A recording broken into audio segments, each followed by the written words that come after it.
The Point of View is brought to you by Cowbell Coffee. Cowbell Coffee. Taste it, love it. Kel Charcoal Toothpaste. Kel Charcoal. Happy smile. Bell Aqua Active. Bell Aqua Active. Stay true to originality.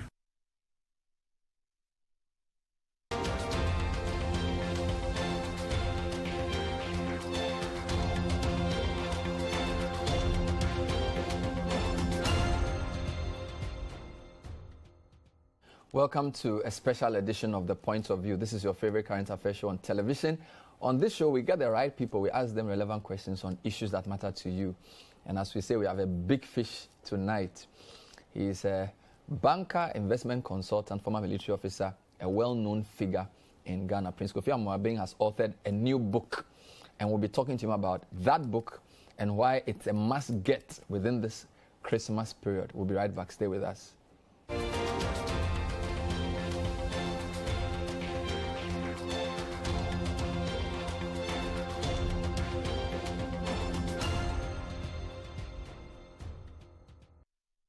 Welcome back. So tonight we're having a chat with a man we've heard a lot about. Many years he was CEO of the year, highly respected businessman. Of course, he's run into some issues with the organization he founded, but that has not kept him quiet at all. He's co-authored what many would consider the first of a three-part autobiography, which he wrote with George Bentum Esiao. It's called The UT Story. This is just part one. Now, it's a book, if you take, you must have time because you can't put it down. Too much juice. Captain, great to have you. Good evening. Good evening, Bernard. I didn't know I would be interviewing you around this period. Yeah. I didn't know at all because I thought you would go quiet until all the court issues were over. So it's a pleasant surprise to have you. Thank you for coming. Thank you. The pleasure is mine. How are you doing? I'm doing very, very well. Really? Yeah. Under the circumstances, I'm super. Really? And I tell people they don't want to believe it, but I am so blessed. You're okay? I'm very okay. You are very okay. Yeah. How long did it take you to do this? It's taken us about 3 years. Wow. Yeah, I initially wanted to do just a book. Mm-hmm. And the book was supposed to be a UT story, not my biography. Mm-hmm. But then we realized that we could not tell the UT story without going back a bit to see where the values and the things come from. So we said, okay, let's start from when I decided to join the army and what happened in the army. And then come to the wilderness stage. That is how I learned other business and did other business as a business practitioner. Mm-hmm. And then formed UT, Unique Trust Financial Services. Then we realized that, even that part alone was more than a book. Mm-hmm. So then we said, okay, we have to break it into 2 books. Mm-hmm.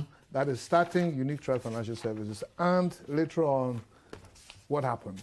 Wow. But then, even in that process, we realized that, to give Ghanaians the full story, we need to put at least 3 books, 3 volumes. So, as you said, this is just the first volume, which takes us to the beginnings of the UT or Unique Trust story. Mm-hmm. That's why it's called Humble Beginnings. Mm-hmm. And it's very good because then it tells you the problems you have starting a company and so on and so forth. Mm-hmm. And then the second book will be about the growth of Unique Trust into UT Financial Services and its subsidiaries and the holding and everything. So this is 300 pages. Yeah. The other 2 will be equally large. About the same. So we are getting to about 1,000 pages Definitely. in total. Definitely. And you said it took you 3 years. Yeah. At what point did you decide to do a book? Was it after the bank had the That is challenge? a very interesting question. Mm-hmm. At first, I was asked to do a book, because UT had done something, the brand was known.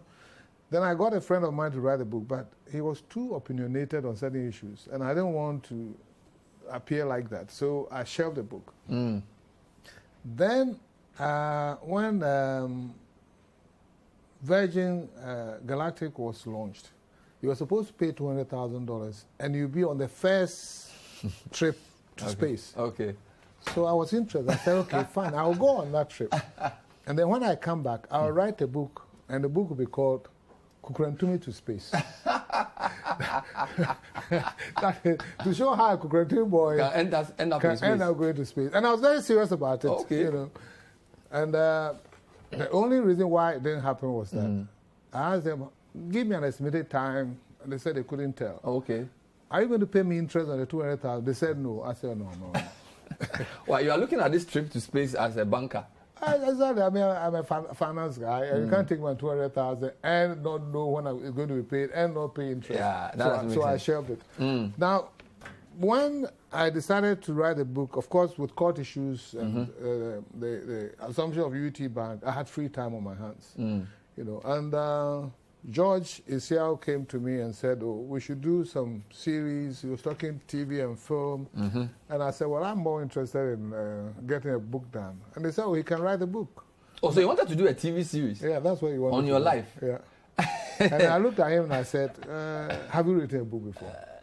I said, "No, but I can write it." Okay. And he was very insistent and persistent. Wow. And he came for about 2 years. He would come and bring a proposal and say, "I wasn't too good." I said, "No, I like something about him. At least the way he insisted and he kept going." So I looked at him, looked at his proposal, and said, "Let's get started." Wow. And he's been a very good So this person. is probably around 2018. Yeah, 2018, yeah. 2018. About that. I mean, so this is probably a few months into your the UT's issues. After, Because UT was 2017. 2017. 2017. Yeah. So by this time you were preparing to go to court.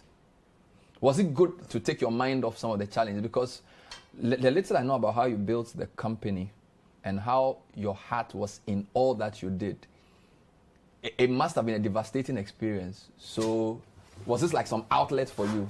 Not really. You know, I exited from the bank 2015. Yeah. So for 2 years, I was out of the bank and trying to pay attention to the subsidiaries and things. But then the problems at the bank was at the back of my mind. So I wasn't in executive role. So even during that time, I had a bit of time. And what took my mind off is not just writing the book, it's playing golf. The golf that you reluctantly, that you called an old man's game.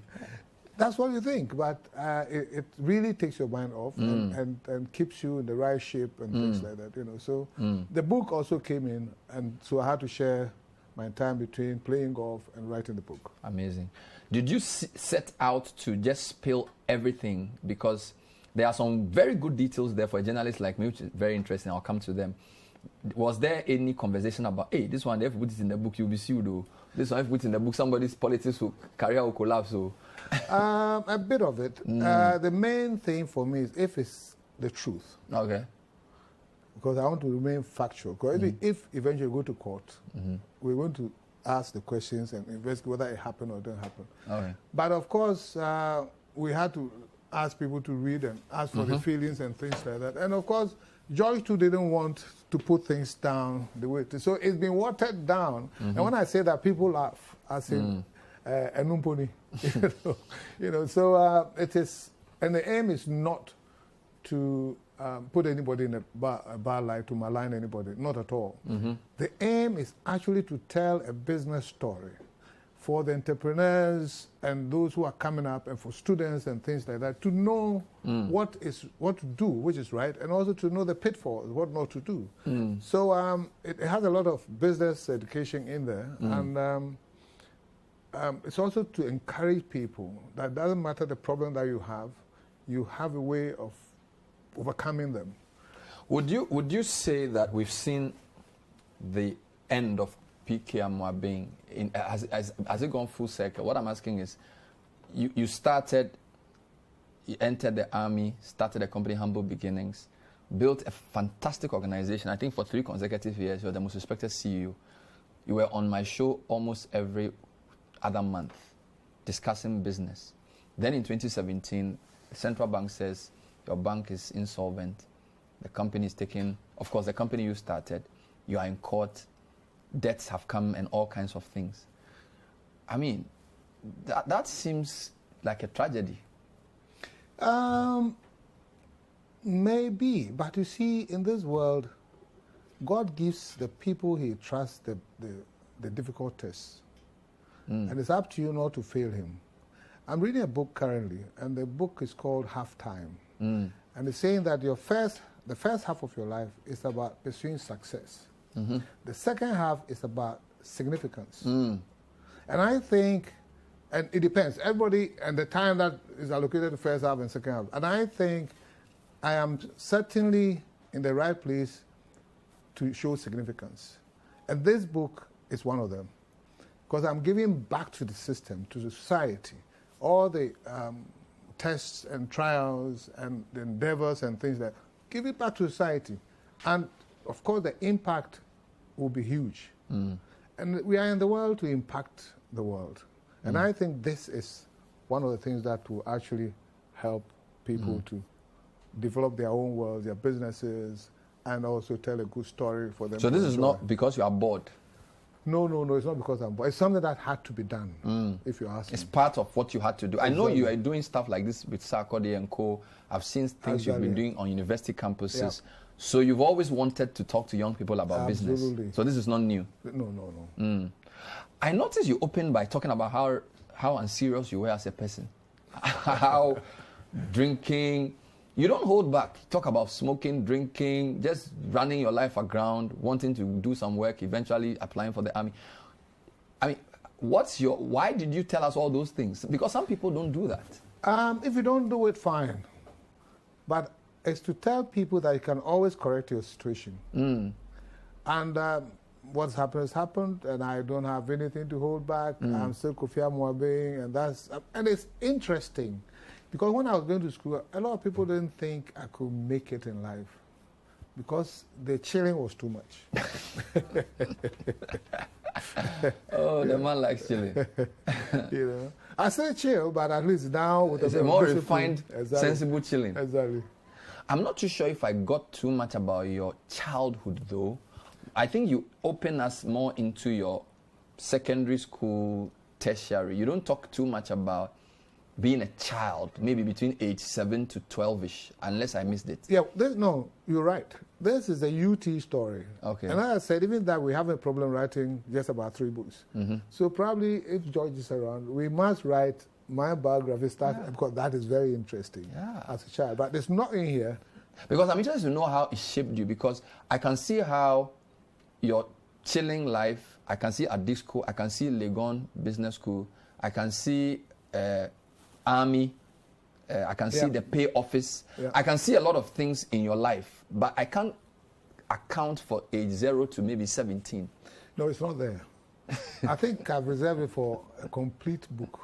But did you grow up in Kukrantumi or Accra? I grew up in all sorts of places. I was born in Bososo because my father was stationed there and he was a cocoa purchasing clerk. But we are from Kukrantumi. So I started school at age 4.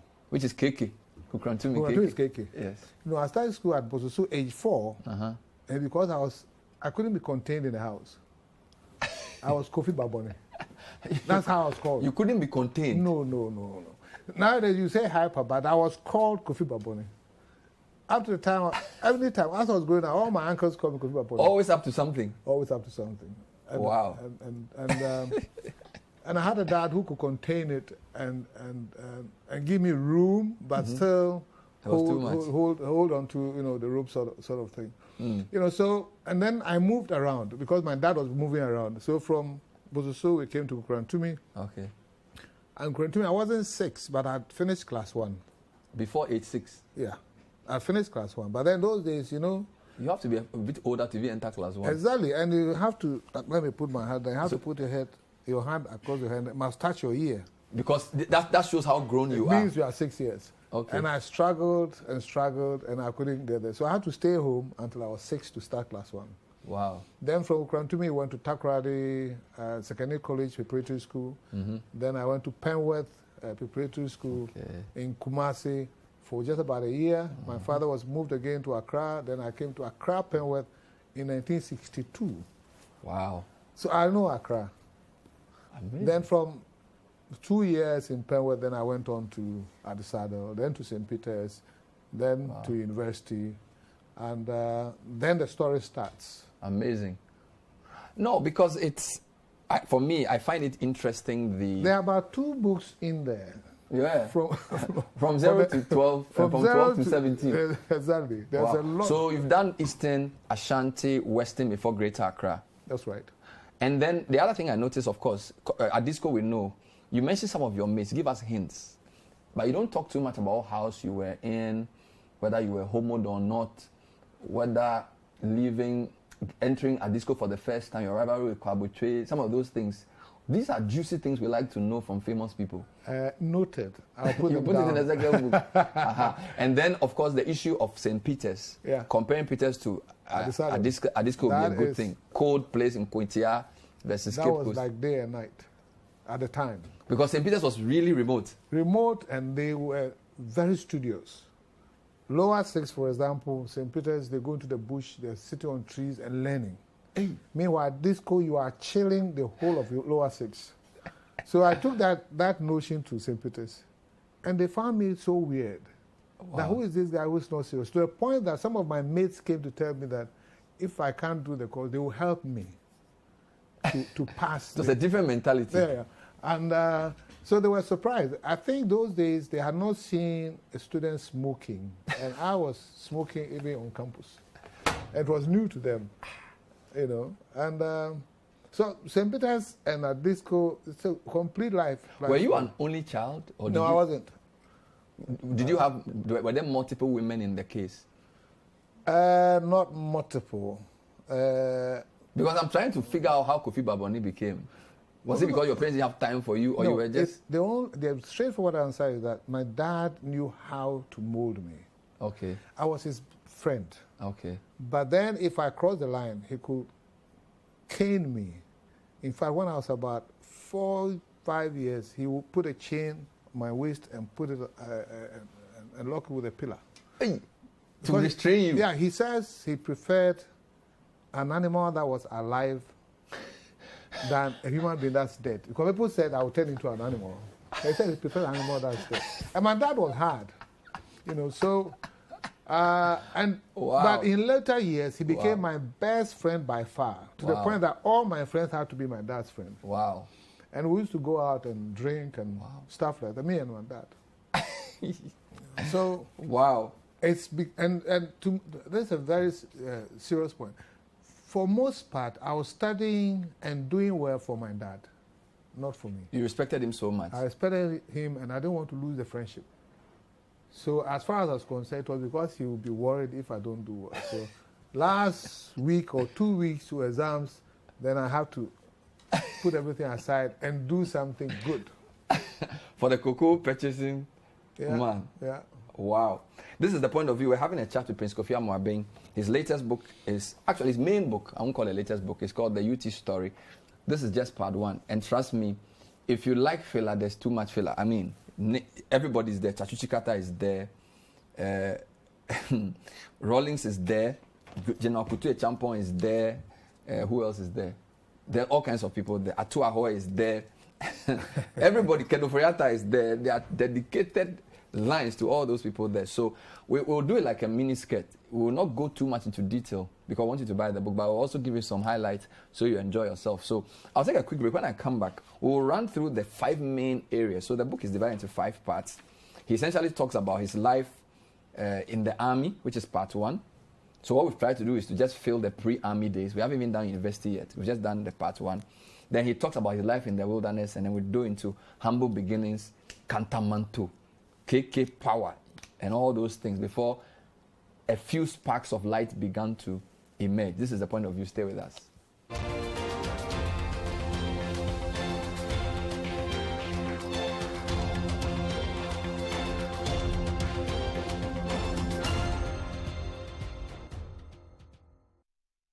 Welcome back to The Point of View. Tonight we're having a special show with Prince Kofi Amoabeng, founder of the UT Group, a former soldier, I don't know whether once a soldier, always a soldier, and an investment consultant now, and also an avid golf player, and a man who's living the life. And he's joined us to talk about his book, which he co-authored with George Bentum. We'll talk about George also later. So let's talk about the army. The first thing I regret in a way not doing army thing, because having read the way you wrote about the army, I feel everybody should get at least a year or 2. That's the impression I got. Is that what you wanted to put out? For my own life, and you mentioned it, that I was chilling too much, doing all the drinking and gambling and nightlife and things like that. And I reflected and I said, no, I wasn't going nowhere. So going to the army was to change the person that I was. And it did change me completely. So I was telling the story as it is, and I loved the army. And I wasn't going to go out of the army but for the coups and revolutions and things like that. So, yes, it's an institution which is completely different. And ideally, and some countries do it, you do a national service and you serve in the army and get some attachment before you get into business. So you Bernard, you have missed out. I can imagine. You wouldn't have been the same person. You certainly would have been a better person. Yeah. I don't know if because a lot of times when people talk about you, even in the book, for example, when we were talking to Ato Ahoy about how you got your money back, and he says, are you going to use your army things? Yeah. So in a way, when you go to the army, there's a reputation of being a bit of a bully or using buga tactics to get your way. I don't know. You are right, because I think, especially with the revolutions, soldiers maltreated people, and there were some beatings, unnecessary beatings, and closing of shops, and even people were killed. So you cannot talk about the army and look at only the good side, especially in Ghana's situation. You know, in America and the rest, they respect the army very much. I mean, even at the airport, when the soldiers are coming, they stand up for them and so on and so forth. Unfortunately, ours is dual. We have the military contribution, which we respect, but also have the bad side of it. But for training and for building you as a person of great values and leadership values, the army is... The other thing I noticed was that, again, ignorantly, a lot of us just assume that the army is just full of people who go and fight. But some of the best professionals in different fields, and in fact, your intake was professionals, accountants, lawyers. It wasn't that clear to me until I actually got into this book. Yeah. We know because we're just zombie. So we generalize that soldiers are just zombies. So we don't see the quality professionals and so on and so forth. But you know, an armed forces is like a complete state. You've got every department in there. In fact, you're even taught in the military academy that in crisis situation, the armed forces can run the state. Because you have the accountants, you have the engineers, you have, name it, they're all there in the armed forces. So and I see that's where you have the line management. And the officer is responsible for his subordinates in every matter. Their existence, their family life, their developmental life, and everything is the responsibility of the officer. You must be interested in it. And that's the same thing that I brought into... But the army didn't do something to you. It didn't change your bluntness. I remember there was one incident where there was an inspection and your boss's car was not working, and you quickly said that, the car has not been working for a while. And that almost got into trouble. I've always been a bit of a rebel. So, and that's a good thing. And in the army, you talk straight. I remember, you talk to a military man and you enjoy it. You know, I'm still used to dealing with military people. That's how come when I started Unit Trust, I got my military friends to come and help. The Major Nyens and Captain Kumsens and Bob Tindanas and things like that. Because then you have the same language. And you understand there's transparency. You have you name the operation code chop. Exactly. No, so you're saying bluntness is approved, but because I'm asking that in relation to deference to authority, because bluntness can land you into serious trouble. It can, but I had a way of doing it very nicely. And I think I cited about 2 or 3 examples where I would take all the blame. I said, sir, can I say something? And then I'll tell you exactly what's on my mind. You know, and on reflection, the senior officers will take it, but you should be very careful whom we are dealing with. I also was quite fascinated with the story. I think you were sent to the BNI or somewhere over some transaction. And there was a soldier supposed to stand behind you. And even though you were not an active member of the army, you gave him a straight order and he had to obey. But the captain is always a captain. So even outside the army? Listen, in the military, even the CDS, when he sees me, he pays compliment because I'm his senior officer. And that's what the army is. Okay. So it's not whether you are still in uniform. No. Once you honorably left, you have the... You are still senior to those that you are senior to. So who are your mates in the army now? They are all retired. Oh, really? But you think you are sitting with a young man. How I'm young at heart. How old are you? I'll be 70 in February. Wow. Yeah. So next year is 70. Mm-hmm. Wow. You don't look it. That's the truth. I don't feel it.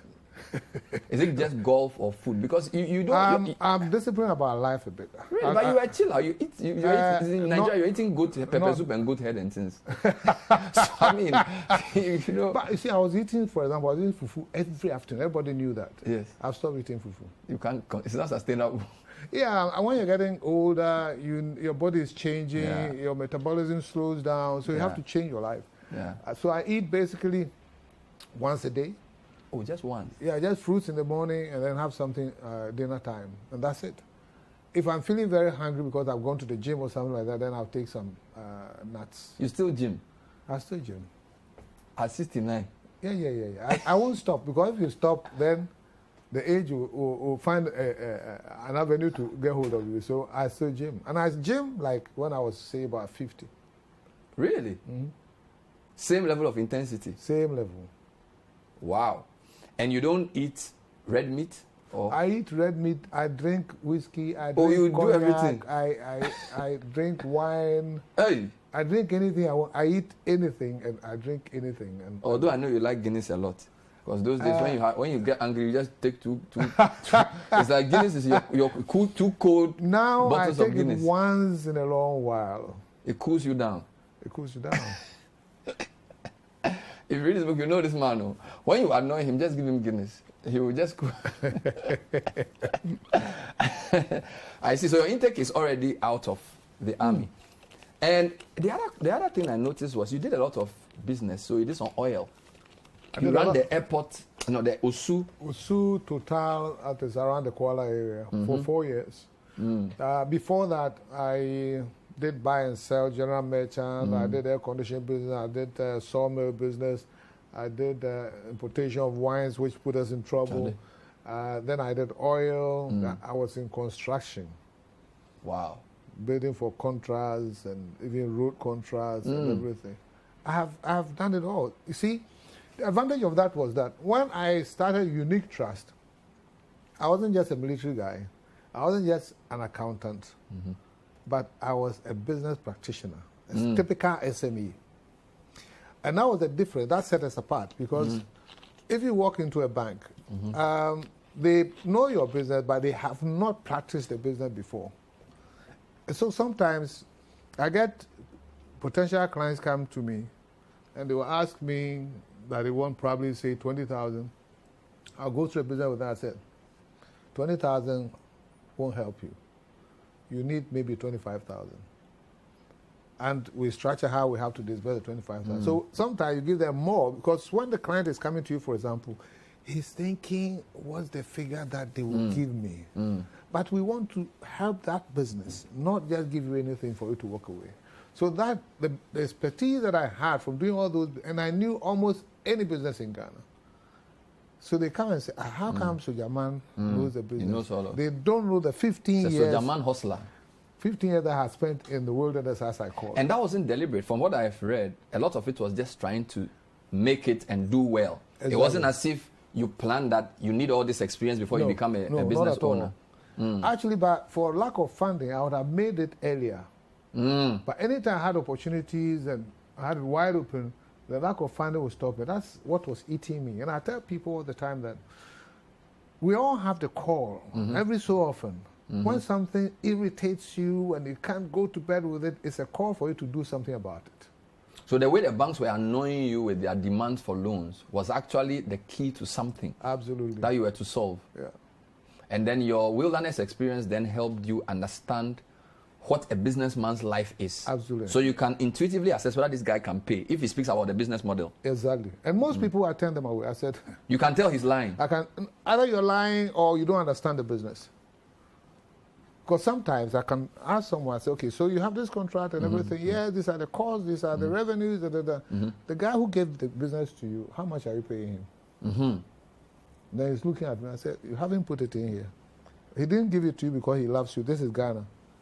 So from there you can see that the guy is not either being sincere or is naive.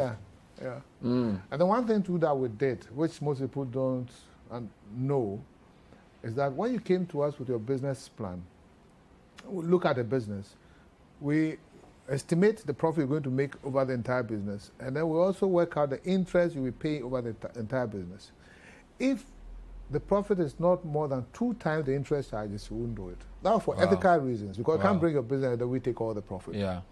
And we call it interest coverage ratio, which is you know. So we look at all aspects of the business. If it's good, but sometimes the guy will say that, listen, I don't mind not making money this time because there's a better contract. Then we can think about it. One of the things that struck me was how you persisted in a smelly Kantamanto office for many years. A lot of young people these days, when you listen to how we are taught business, it's like branding. So have a nice office, AC, logo. You spent, from what I read, probably 5 or 6 years. More than that. Yeah. More than that. We went there 97. We started around 97. We left to Usu about 2005. Yeah. So there's almost 8, 9 years in this place with not proper urinal. That was only the beginning. Because when we started making money, then we moved to another building. But it was the same place. Same place. What was it? So again, Kantamanto, was it because you were trying to lend to SMEs? It's just that you could afford. Exactly. My business plan and based on the promises I had in trying to raise money, those days, the poshest office was Senate Towers, just around Trust Towers. The Trust Towers. So I had gone to ask rent for Trust Towers, air conditioning, as you said, and furniture and things to start. I mean, but when I struggled and nobody was giving them money, and I said, listen, I believe in this, but it looks like nobody sees it, and they think it's too risky. So that's how come me and my partner got together. I said, okay, I'll use your office, and then we start, because I have gotten the license. And when we started, it was okay. See, when you start small, in life, everything starts small. Even a big tree starts with a seed. So the policy is start small, because if it's small and you fall, you can always pick yourself up. But if you start big and you fall, you never get up again. But what we did, it wasn't by choice. But when we got there, and I realized that, you don't have the money, so you better start slow. And I was tight on costs. Well, you can't spend... Somebody asking for a page, I almost beat him up. Oh, yeah. I almost sacked him for asking for a page. So it was not the intention, but we lived with it and took advantage of it. Wow. Amazing stuff. Now, I just wanted to come to a few other quick issues. So, clearly, you were hustling to get money.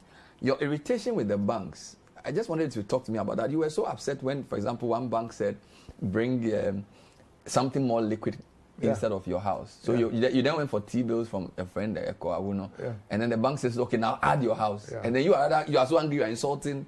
You've always had a bad temper, haven't you? Not a bad temper, I'll tell you what I think. But you actually jumped over the counter to close to your account. take my documents and let me go away, And you meet that in life a lot of times, and people just take it. I must tell you exactly how I feel. I will react to it. And it's replete in the book. Too much. When it happens, I have to tell you exactly what it is. We'll take a break and talk about some of that when we come back. We're talking to Prince Kofi Amoabeng and his new book, which is on the UT story, just part 1.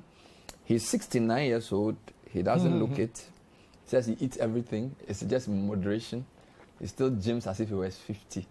We'll tell you where to get the book as well. Stay with us.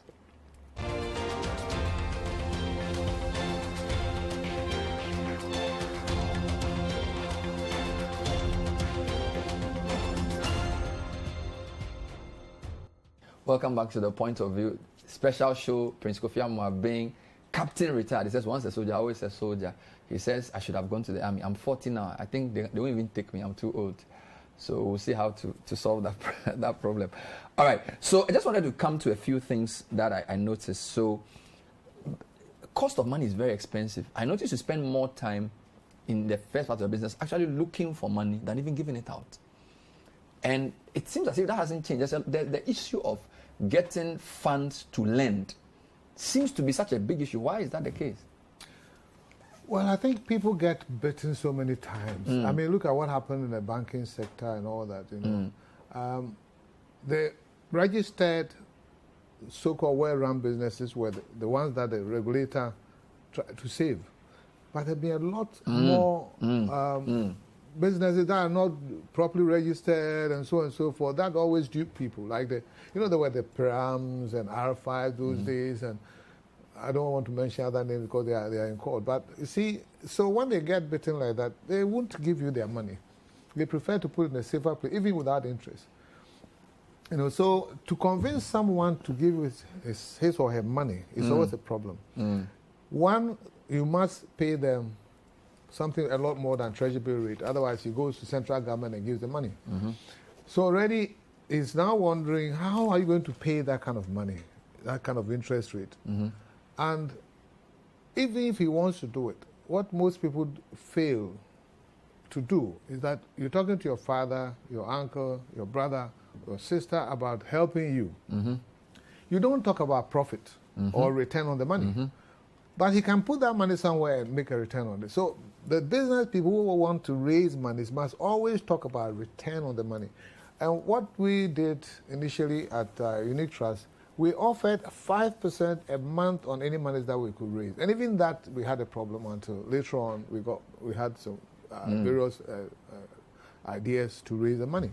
So for the businessmen out there, you want to raise money, you must explain what you're going to do with the money and what you're going to pay on So the it's money. not as if there isn't money. There is money. It's just that those who have the money are very cautious. Absolutely. Because they don't trust that what you want to do with the money will actually be done. Or whether your business model makes sense. I mean, like someone called me last week. He said he has $1 million or its equivalent. But he's lost 1 million because he put it in other places. And he called me because with me, if I say you should put the money anywhere, He will do. he will do. And I said, wait. Wait. I'm not going to use the money, and I have to be very careful where I recommend that you put the money. So there is some money in the system, but it's always difficult. You must trust them. If you talk about the book, you read the book, you see there was a lady who came to see our location, and she didn't like the place and went back with the money. The former personal assistant to the governor. Exactly. I think Mrs. Itsu or something. It's your mensa. Yeah. I see.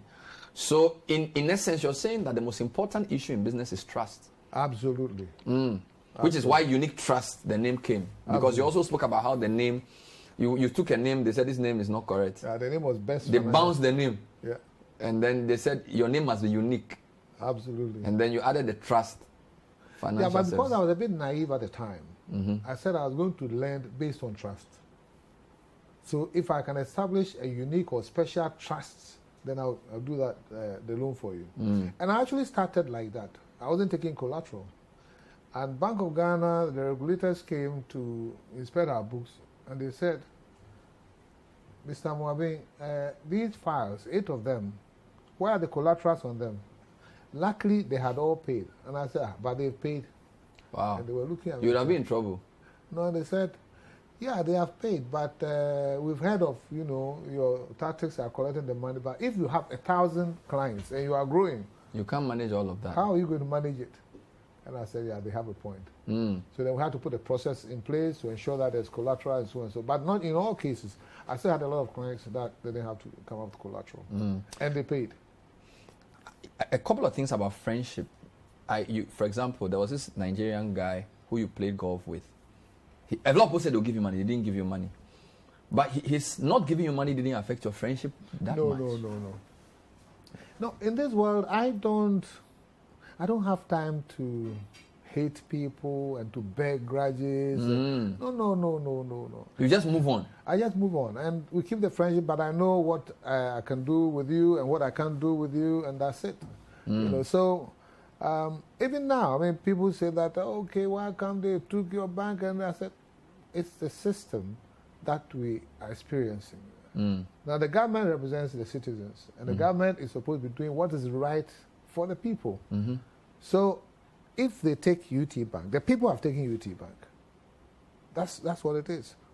So I just have to take it and move on. I get disappointed a lot with a lot of people, but it doesn't matter. I notice also that you are well connected. Because, somehow, some of the things you've done, there are people we will later know in life, in public office, that you are dealt with at a level we didn't even know. For example, Chachuchi Kata. Yeah. You wrote very highly, you spoke very highly of him. Oh yes, he's someone who actually helped trying to establish me. Except that I wasn't an oil man, so I think I couldn't perform. His GNPC days. GNPC days. But seriously, he offered me an opportunity for me to grow in the oil sector. You are very, and then you also had interesting encounters with Ato Ahoy. Oh, Ato Ahoy is my benefactor. Yeah, he was a vandal, you were a Mensa Saba. Yeah, but he's a great guy. I mean, he takes interest in building people. Yeah. And he was, you read the book, and from nowhere, I just met him and said, "What are you doing now?" And I said, "I've started this lending, but I'm not getting money." He says, "Come to the office." And then you met his Kofi Asante friend. Spoke. He was my mate. Yeah. And then he gave you the money first, but I didn't think you're going to pay back. And then eventually you paid back, and then he said he will give you more. Absolutely. Wow. Yeah. And then of course there's the situation with Achampong. You used to guard Achampon's house. Oh President yes. After military training, you are posted to a battalion, and I happened to be posted to 5 battalion. Mm. And those days, Achampong as head of state, he lived at the barracks. Bema camp. Arakan barracks. Exactly. So you do a rotation. Some month you are guarding the president's house. Some month you are guarding broadcasting house. Some month you are probably on standby. Very sensitive operations, because broadcasting house was where the action was. Exactly. Those days, if you captured broadcasting house, you are in power. You were president. You were head of state. You refused the information commissioner entry to broadcasting house because you were not prior informed. General Kote, yeah. And that was a very risky thing for me to do.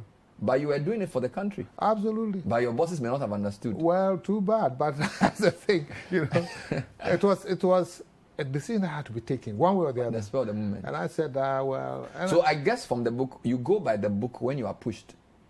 Actually, I believe in systems, you go by the book. institutions, and processes. I believe... And I think it's a bit from the army. In the army, you know what you're supposed to do under any circumstances. And it makes life easy, and it means you are respecting everybody. That's what people don't get. If you abuse the systems, it means you are skewing in the favor of some people. Yeah. Build solid systems, and you realize that you've been respectful to everybody. You require A, B, C, doesn't matter who. If you can get it, you have it. But you got disenchanted with the army, as the book would say, because you essentially... I think the coups didn't help. Because it's not that I got disenchanted with the army. It was because the army was turned completely upside down. By the mutiny of 79? By the mutiny of 79 and by the PNDC coming back in 1981. I mean, when I joined the army was there for you, the men and the officers, your whole life. I had 3 square meals a day. I had a salary. You go to dinner and put tie, you were respected, the state took care of you, and you gave your life to the state. That's what the armed forces is about. Then when the coups came, where you had other ranks and junior officers now being heads of the armed forces and being even taking over the country, as a default. So in 79, what level were you? Actually? I was a lieutenant, and I was in UK. So I wasn't here. And so you're an officer? Yeah. So the stories that those days you could get from BBC were horrendous. You couldn't believe it that happened to the armed forces that I knew. Because in another book, your very good friend Budu Kumsen, they narrate how he had to drive a champion to the. I mean, not willingly, but this is a different book, and it affected him badly, according to the author, Professor. I think it was the former CDD professor's book on, So it means you knew a lot of people who were close to those situations. Absolutely.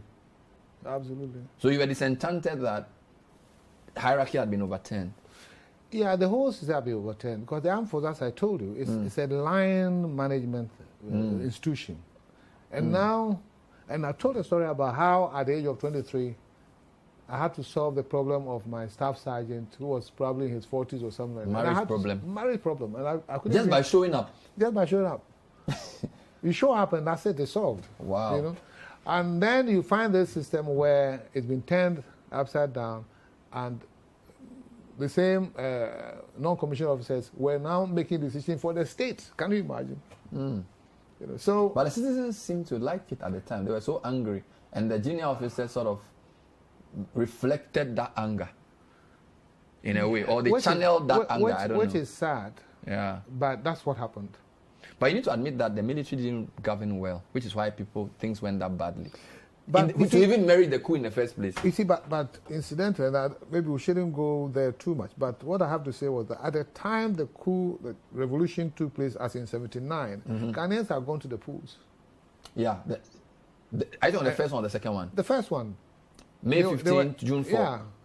To June 4th. Yeah. That is how come they handed over after three months. Yes, to the Liman. So and every military coup I condemn. Every military coup, especially the coups that happen when the elected government haven't served their term. What's the use of it? If you are overstaying, let's say in the case of Kwame Nkrumah, who did all the good things, you can argue that he had overstayed and was setting up one-party state and probably wanted to be there for good. So maybe it depends on which side you are. But Liman's coup, what was it for? The guy comes to power 2 years. Buzia's coup, what was it for?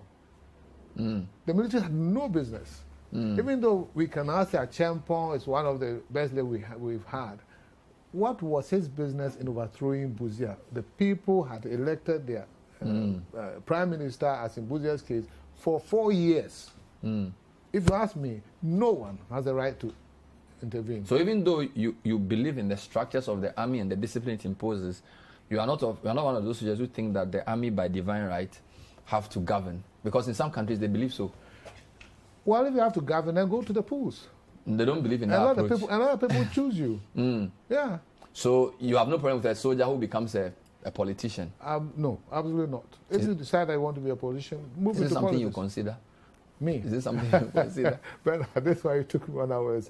No, I don't think so. One, I think my position is quite clear that I don't belong to any party. But that's what they like.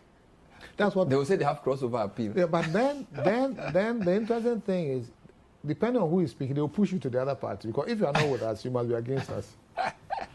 So at some stage, and throughout the whole story, UT, financial service, and the bank, depending on who is in power, I'm on the other side. Do you think what happened to your bank was possibly because you didn't align to a party strong enough? Partly. Yeah, partly. Because, you see, the bank wasn't doing that well at the time. And you know the way the government acted. Some banks were helped, some banks were closed. That's what irritates me. I mean, if you said Nanga, you say Nanga to Nanga, this side. But when you do that, and again, I think not to sound that I'm blowing my own horn or anything like that. UT, we created a Ghanaian brand which was respected internationally. And this was rare. So to come into power and kill a local brand which is admired and used internationally. I mean, I was Johnny Walker, right? Why? Because Johnny Walker wanted to leverage on our brand to sell more. Simple. We had been invited, I was going to talk at Stanhurst, we were invited to Oxford, we had footprints in Nigeria and South Africa, and even Germany at some point. Take Kofi Amoabeng out. Do you kill such an institution that Ghanaians have built? Was there a better way they could have gone about it? Of course, you can bail it out. It's common. Did they not give you bailout? Did they not do bailout attempt for you? Initially, that was what was happening. Giving the liquidity support was to let us stay. But that was in the NDC time. So when the new team came, you were not giving bailout support. You were one of the first two. You and I think Capital 2017. Yeah. I think August. Yeah. So you didn't get bailout from the new government. Oh no, we got assumption from the new government. They took over the bank. Wow. Do you think it was malice or just exuberance? No. You see, I don't even have miscalculation. They could have. There were two options basically: bail it out, as in, for example, take 1 billion cedis and you owe and pay over, say, 5 years, simply, or we close it because it's too bad and so on and so forth. But again, I probably will be biased, but if you have a company, UT at its best time, the group were employing directly over 2,500 people. And we had a bank or institution that had taken over a foreign-owned bank. That story alone is something else. I mean, for a Ghanaian company to grow and take over a foreign-owned bank. And we were so proud of what God was using us to do for Ghana. Yeah. So for me, not because of my personal interest, I think for the country, we should have bailed it out. That's my position that I would tell anybody, because if I were to take that decision, I wouldn't kill such a company. Wow. So you are still in court? I'm in court. But you see, being in court is not so bad. Because if your company goes down and if the taxpayer has to pick up the bill, they must see if you pocketed the money or you misconducted. Because you can't just, taxpayer just can't pick the bill and then you walk So away. you understand that issue? I understand. It's a process. I tell you that. It's a process. I don't have a problem. Except that it's not fast enough, but that is our system anyway. And in the end, we'll so would you, what business are you in? Do you still do business? I am not young. No, but you are strong. You are not young, I know. Yeah, I have a consultancy. Okay. Again, I'm trying to impact younger people. But most people come and say it's like they need money. That's when they come to us. I say I don't have money. You're a money machine. I don't have money to give, but at least I have a lot of advice and I can help you turn your company around. Maybe strategize with the group what they have to do and let them Where can we get this book to buy? The book has been distributed around. I think depending on, if you can't get it physically anywhere, you go on booknook.store. Booknook.store. They will deliver anywhere in the world. That makes it easy. That makes it easy. Anywhere in the world? Anywhere in the world. Booknook.store.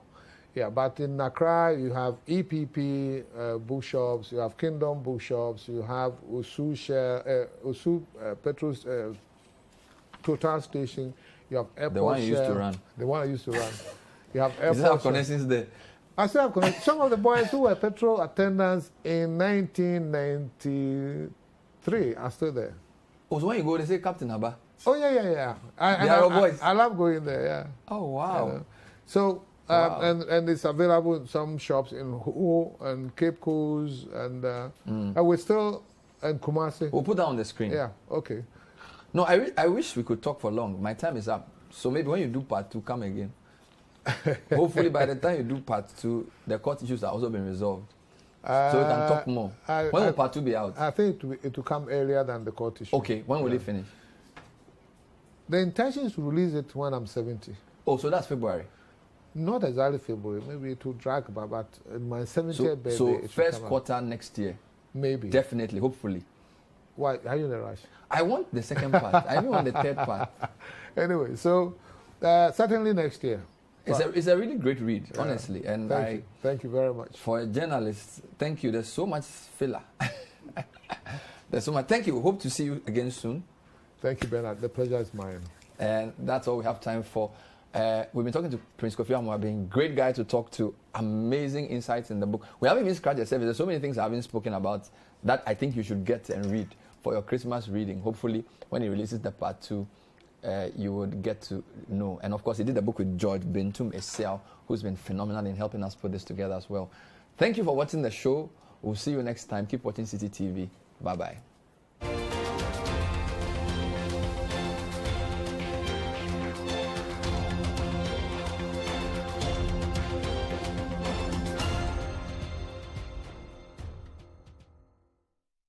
The Point of View is brought to you by Cowbell Coffee. Cowbell Coffee. Taste it, love it. Kel Charcoal Toothpaste. Kel Charcoal. Happy smile. Bell Aqua Active. Bell Aqua Active. Stay true to originality.